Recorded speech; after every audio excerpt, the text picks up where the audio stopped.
the Taliban thinking has taken over. You know, you mustn't do this, you mustn't do that, you mustn't be this, you know, trying to tell you how to behave. You know, it's like language. We're now in a situation where people get offended by certain words. These people are like the Taliban. And I was very interested. I'll tell the story, actually. And I was, it's about 4 months ago, maybe a bit longer. Anyway, this year.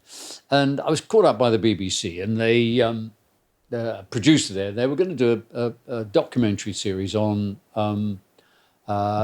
denim. And part of it was going to be the selling of denim, which they contacted me because of the famous Levi's campaigns. And, you know, anyway, we were having a lovely conversation.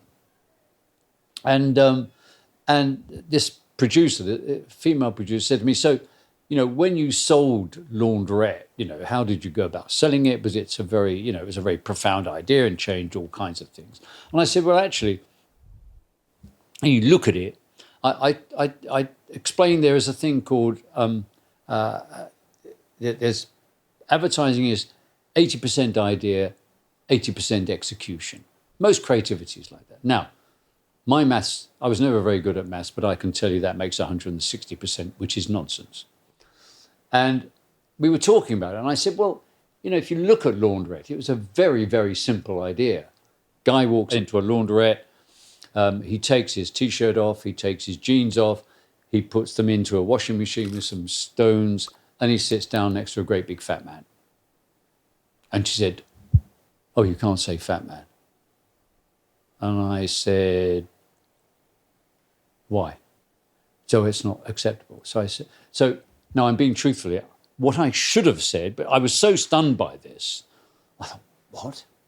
So I walked away saying, so should I have said clinically obese? Because technically he was clinically obese. That was part of the joke, you know. Or I should have said to her, so if you can't say fat, you can't say thin. And if you can't say thin, you can't say average. How dare you define me as average? I'm special, you know.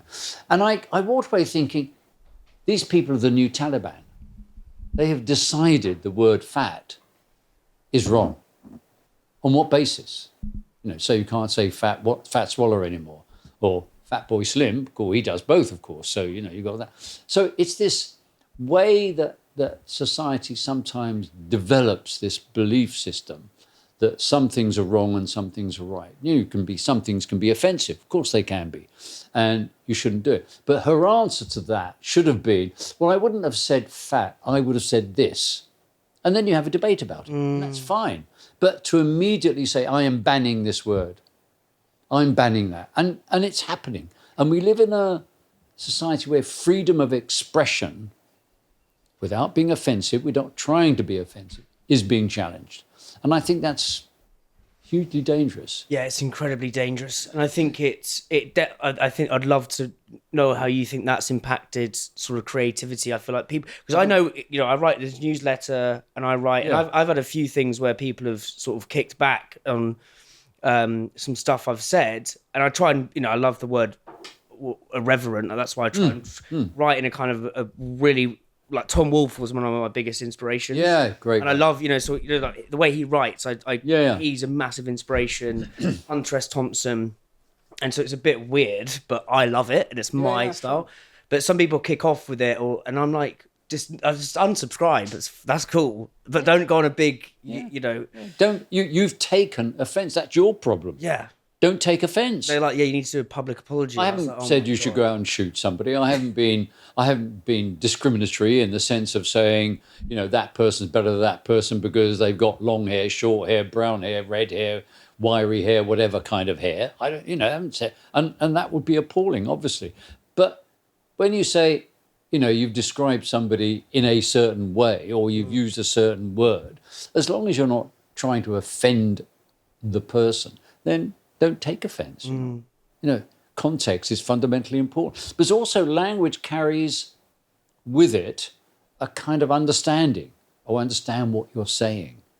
You know, so suddenly turning around and saying you can't say fat anymore. Well, how would I describe this person?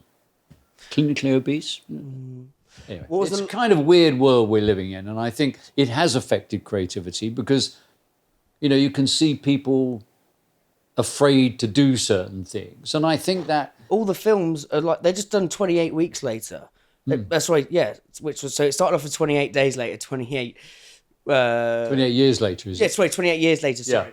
It's like they're just everything's a repeat because people are too scared to actually put their neck out on the line. Like Hollywood's is completely Hollywood decimated is now. fearful and being cancelled, and I think this sense of cancelling somebody because you disagree with them it's hugely dangerous. It's huge, and I do, I do admire those who stand up for it. I mean, Salman Rushdie, God bless him, nearly paid for his life because he said something that other people got offended at. And how dare you get offended? That's your problem.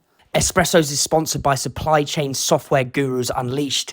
It talks to your e-com and accounting software. It's helped islands cut admin time in half, get granular clarity on your margins, know where your stock is, don't miss availability. Brands like Candy Kittens, Tiny Rebel and Trip all use Unleashed, and so should you.